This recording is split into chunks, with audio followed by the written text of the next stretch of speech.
విక్రమార్క కథలు. పట్టు వదలని విక్రమార్కుడు మరల మోదుగ చెట్టునెక్కి బేతాళుని భుజాన వేసుకొని మౌనంగా నడవసాగాడు. అప్పుడు శవంలో నుంచి బేతాళుడు, విక్రమార్క మహారాజా, నీకు మార్గాయాసం తెలియకుండా ఒక కథ చెబుతాను విను అంటూ ఇలా ప్రారంభించాడు. వారణాపురాన్ని పాలించే కులవర్ధనుడికి చంద్రదానన అనే అసమాన లావణ్యవతి భార్య.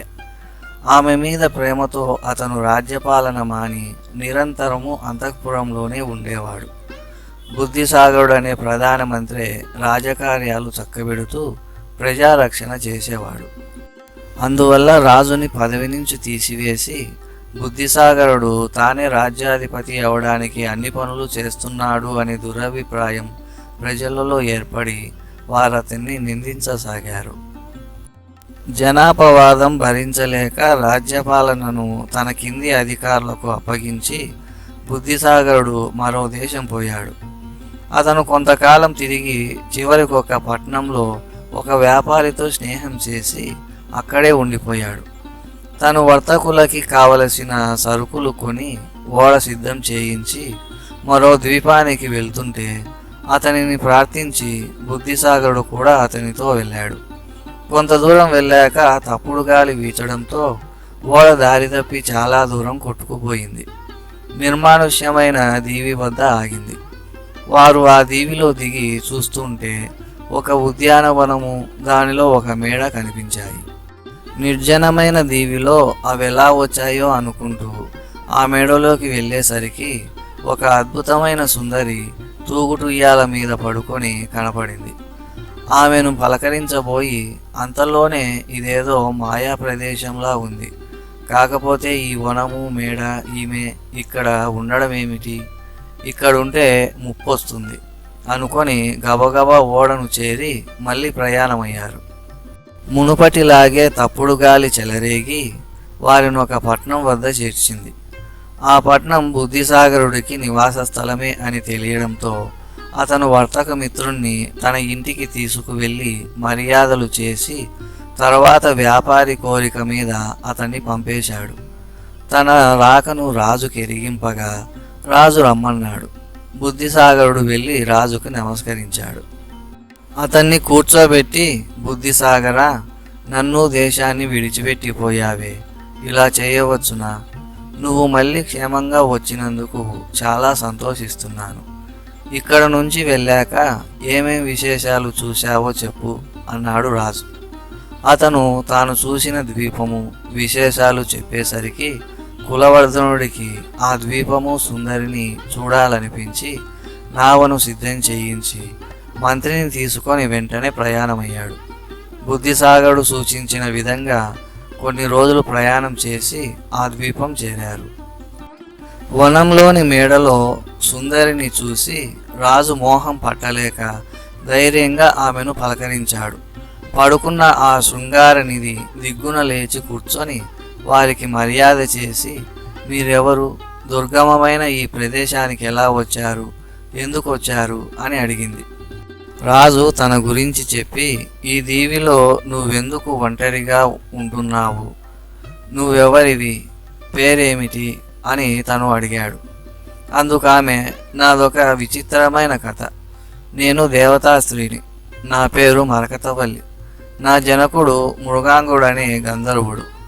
అతనికి 10 మంది కొడుకులు, నేనొక్కతినే అమ్మాయిని. నా మీద అత్యధికమైన ప్రేమ. నేను తోడుగా కూర్చోకపోతే అతను భోజనమే చేయడు.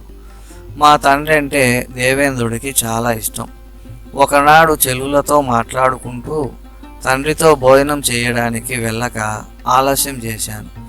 నా కోసం చూసి నేను వెళ్ళగానే కోపంతో మంచి చెడులు మరిచి నిన్ను రాక్షసుడు ఎత్తుకుపోవుగాక అని చెప్పించాడు. యవ్వనంలో ఉన్న నేను శాపానికి భయపడి కన్నీరు కారుస్తూ శాప విమోచనం ఎలా అని అడుగగా అతను తన తొందరపాటికి చింతించి నీ కర్మ వల్ల నాకు ఇలాంటి బుద్ధి పుట్టింది. అయినా భయపడకు. రాక్షసుడు ఎత్తుకుపోయినా శీలాన్ని రక్షించుకుంటూ ఉంటే నువ్వున్న చోటికి కులవర్ధనుడనే రాజు వచ్చి నిన్ను మోహిస్తాడు. అతను ఆ రాక్షసుని వధిస్తాడు. రాజుతో కొంతకాలం భూలోకంలో ఉన్నాక నీ శాపం తీరి ఇక్కడకు రాగలవు అని చెప్పాడు. నా కర్మకి విలపిస్తుంటే ఎక్కడి నుంచో ఆకస్మికంగా ఒక రాక్షసుడు వచ్చి నన్ను పట్టుకొని ఎగిరి ఆకాశ మార్గంలో ఈ దీవికి తెచ్చి ఈ వనాన్ని మేడని సృష్టించి తనతో కలవమని నన్ను నిర్బంధించాడు. నేను మంచి మాటలతో వాడి ఉద్రేకాన్ని అణచి వ్రతంలో ఉన్నానని, అది పూర్తి కాగానే అతని ఇష్టం నెరవేరుస్తానని చెప్పాను. అతను అంగీకరించాడు. నేను చెప్పిన గడువు సమీపిస్తుంది. ఏం చెయ్యాలా అని చింతిస్తుంటే నా కష్టం గట్టెక్కించడానికి భగవంతుడే నిన్నిక్కడికి తీసుకొచ్చాడు. రాజా, ప్రతి పున్నమి నాడు వాడిక్కడికి వచ్చి ఇంకా గడువు ఎంతందో లెక్క వేసి నాకు చెప్పి కొంతసేపు ఇక్కడుండి తర్వాత సముద్రంలోకి పోతుంటాడు.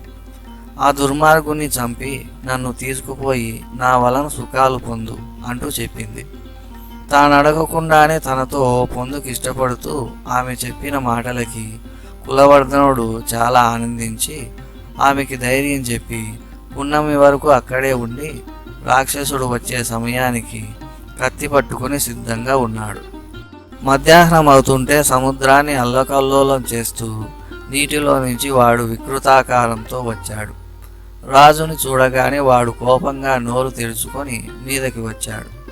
కొంతసేపు పోరాడాక రాజు రాక్షసుని కంఠం నరికేశాడు. మరకతవల్లి ఆనందంతో అతన్ని కౌగిలించుకుంది. ఆమెని మంత్రిని వెంటబెట్టుకొని ఓడెక్కి తన ఊరు వచ్చి ఆమె మీద ఎక్కువ అనురాగంతో భోగాలు అనుభవించసాగాడు. అది చూసి సంతోషించవలసిన మంత్రి విచారానికి లోనై విషం దాగి అసూలు బాశాడు. విక్రమార్క, ఆ మంత్రి అలా ఎందుకు చనిపోయాడు చెప్పు అన్నాడు బేతాళుడు. అప్పుడు విక్రమార్కుడు, బేతాళుడా, మునుపే ఆ రాజు కామంలో మునిగి రాజకార్యాలు వదిలి అంతఃపురంలో ఉండిపోయేవాడు.